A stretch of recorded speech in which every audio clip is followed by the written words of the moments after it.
Dans cette commune située au sud de Rennes, le sol argileux est à l'origine d'une quantité de problèmes pour certains habitants.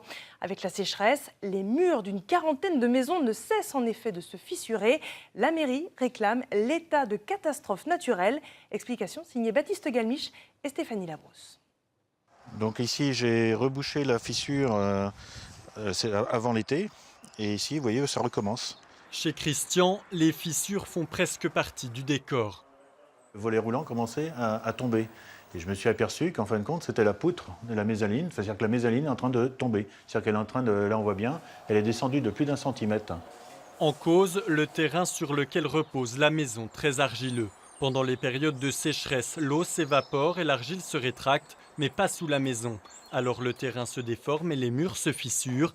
Pour les propriétaires, la facture est très lourde. Mon expert est passé, donc il a fait le chiffrage.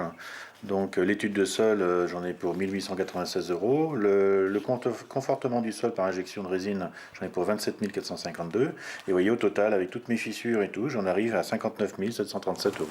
Et en 2016, la sécheresse a sévi en Bretagne. Alors le maire de Pompéan demande la reconnaissance de l'état de catastrophe naturelle, déjà accordé en 1995, en 2003 et en 2005. Pour que les assurances soient un petit peu contraintes d'accompagner les propriétaires dans les démarches et dans les travaux qui leur seront imposés pour remettre leur maison en état. Ce phénomène de déformation de ces sols argileux touche seulement 2,5% des habitations de Pompéan.